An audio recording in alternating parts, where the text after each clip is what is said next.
yeniden karşınızdayım. Bugün bir dahiden bahsedeceğim. Bu dahi Nikola Tesla. Bilimsel ve teknolojik alanda büyük buluşlara imza atan Nikola Tesla maalesef okul kitaplarında bile yer bulamıyor. Bugün kullandığımız birçok teknolojik aletini Nikola Tesla'ya borçluyuz. Gelin hep birlikte Nikola Tesla'nın icatları ve hayat hikayesine birlikte bir göz atalım.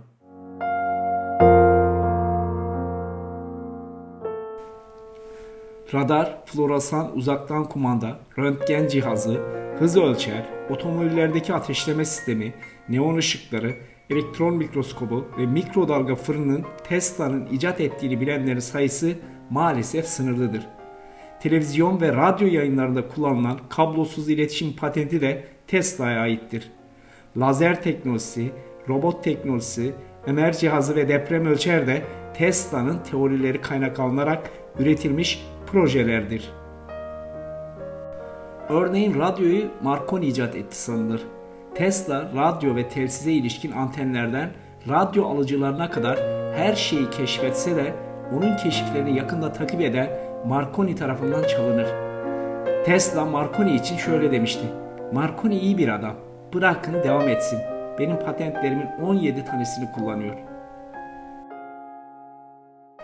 Nikola Tesla 1856 yılında Hırvatistan'da dünyaya gelir. Papaz olan babasının en büyük isteği oğlunun da papaz olmasıydı. Tesla ise mühendis olmak ister. Tüm çabalarına rağmen babası izin vermez. Tesla çocuk yaşta kendi oyuncaklarını yapar ve bütün gününü doğada geçirerek kendince olup biteni anlamaya çalışır. Tesla birçok kez ölümcül hastalıklara yakalanmasına rağmen her defasında kurtulmayı başarır. Bir gün ağır hastayken ve doktorların umudunu kestiği bir anda Tesla babasına seslenerek "Eğer mühendis olmama izin verirsen iyi olacağım" der. Babası dayanamaz ve tamam der.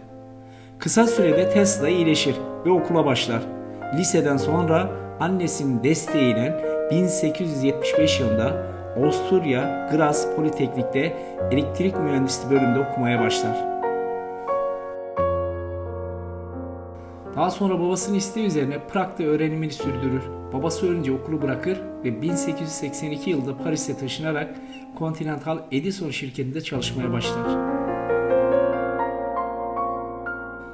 Tesla 1884 yılında eski patron tarafından Edison'un yanına Amerika'ya gönderilir. Tesla'ya bir referans mektubu verilir ve bu mektupta şunlar yazılıdır: "İki tane büyük adam tanıyorum. Biri sensin, diğeri de bu genç adam." Edison'un yanında işe başlayan Tesla durumdan pek memnun değildir. Edison'un şirketinde çalışırken aynı zamanda yeni teoriler geliştirir fakat imkan bulamadığı için bunları hayata geçiremez. Edison'a ait olan şirket sadece bir caddeyi aydınlatıyordu.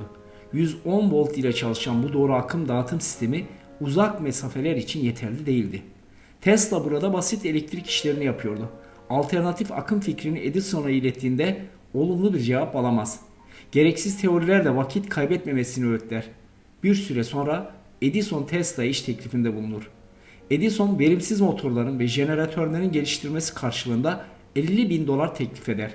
Tesla'nın bu paraya çok ihtiyacı var. Çalışmalarını hayata geçirmek için iyi bir fırsattır.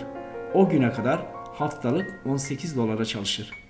Kabul eder ve bir yıl boyunca çalışır. Bu işte Edison çok büyük paralar kazanır. Tesla parasını almaya geldiğinde büyük bir şok yaşar. Edison'dan şu cevabı alır: "Amerikan şakalarından anlamıyorsun" der. Parasını alamayan Tesla işi bırakır.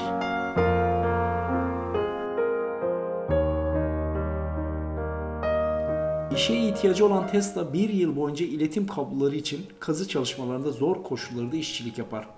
Sonra çalıştığı şirketin sahibi George Westinghouse Tesla'ya laboratuvar kurması için maddi destek sağlar ve yıllardır hayal ettiği laboratuvarını kurar. Geliştirdiği alternatif akım üreticileri, transformatörleri ve motorlarına ilişkin buluşların patentlerini 1885 yılında George Westinghouse'a satar. Doğru akımda ısrar eden Edison, Tesla'nın yükselişini hazmedemez. Alternatif akımın insanlara zarar verdiğini öne süren Edison, Tesla'nın aleyhine karalama kampanyalarına başvurur. Derhal yasaklanmasını ister. Zengin olan Edison gazetelerde Tesla'yı karalayan yazılar yazar. Hatta alternatif akımın ne kadar zararlı olduğunu ispatlamak için idam mahkumları üzerinde dener. Sonra bunu halkın gözü önünde bir fiili öldürerek kanıtlamaya çalışır.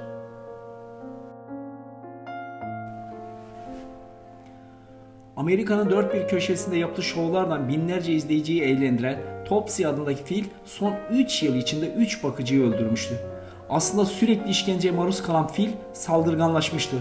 Son kurbanı ona yanan sigara yedirmeye çalışan içkili bir bakıcıydı. Mahkeme 3 ton ağırlıkta olan sirk filini Coney adasında bulunan hayvanat bahçesine yolladı. Olaya bakan mahkeme Topsy'ye ölüm cezası verdi. Halka açık bir yerde asılarak idam edilecekti.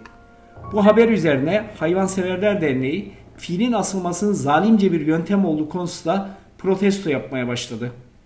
Bu nedenle mahkeme Topsy'nin idamı için alternatif bir yol düşünmeye başladı. Edison devreye girdi. Tesla'ya zarar vermek için alternatif akımın zararlı olduğunu ispatlamak istedi. Elektrik verilme önerisini ortaya atarak Topsy'nin Tesla'nın alternatif akım yöntemiyle idam edilmesini önerdi. Mahkeme kabul eder. Maalesef zavallı fil 6000 volt elektrik verilerek 1500 kişinin gözleri önünde öldürüldü. Olayı kendi lehine propaganda aracı olarak kullanmak isteyen Edison, başkalarına da izletebilmek için fiilin infazını baştan sona filme aldı.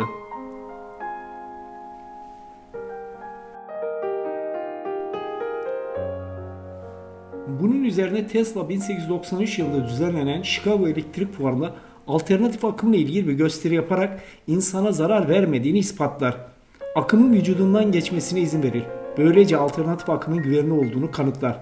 Tesla 5 yıl içinde 22 ABD patenti alarak dünyanın en değerli patentlerinin sahibi olur. Tesla'nın asıl büyük başarısı Niagara şelalelerine elektrik elde etmesi olacaktır. İhaleye Edison'un şirketiyle beraber Tesla da girer. Edison'un tüm engellemelerine rağmen Tesla ihaleyi kazanır. 1896 yılında şelale sularının dövdüğü türbinler 5000 beygir gücündeki motorları çalıştırıyordu. Ve bu enerji transformatörlerinin yardımıyla 22.000 volta ulaşıyordu. Elektrik çağı başlamıştı. Kazanan alternatif akımdı. Edison yenilmişti ve şirketi giderek eriyordu. Amerika kıtasını buharlı lokomotiften ve raylardan sonra en çok değiştiren yeniliklerden biri oluyordu. Alternatif akım şehirleri geliştiriyor ve yeni bir çağ başlıyordu. Bugün evlerimizde kullandığımız elektrik de temelde Tesla patentlerine dayanan sistemler sayesinde bize ulaşmaktadır.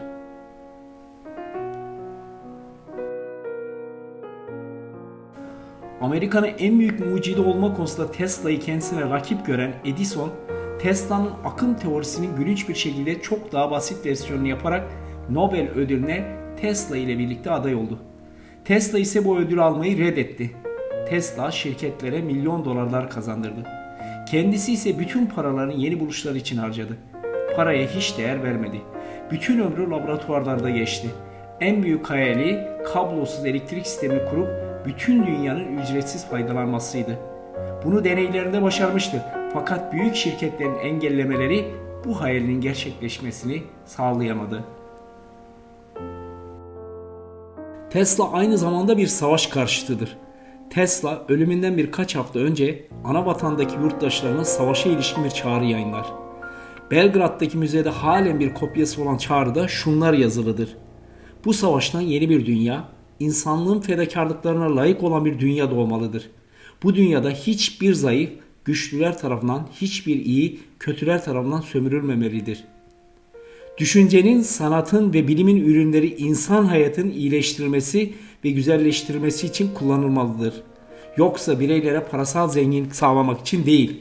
Bu yeni dünya ezilmişlerin ve sömürülmüşlerin değil, özgür insanların ve ulusların eşit saydığı bir dünya olmalıdır.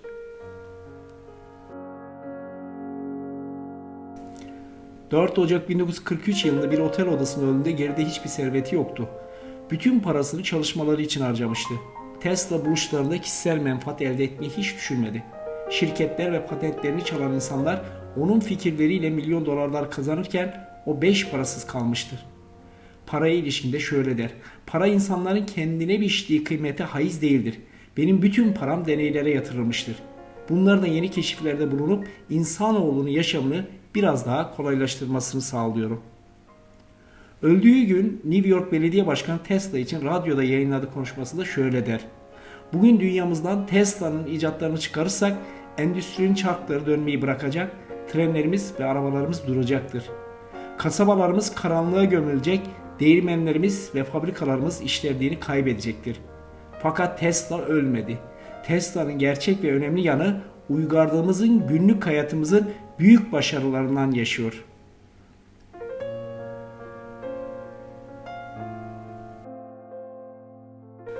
4 Ocak 1943 yılı takvim yapraklarına Dahi'nin ölümü olarak işlenecekti. Ölüm haberinin ardından Tesla'nın bütün dokümanlarına FBI el koyar.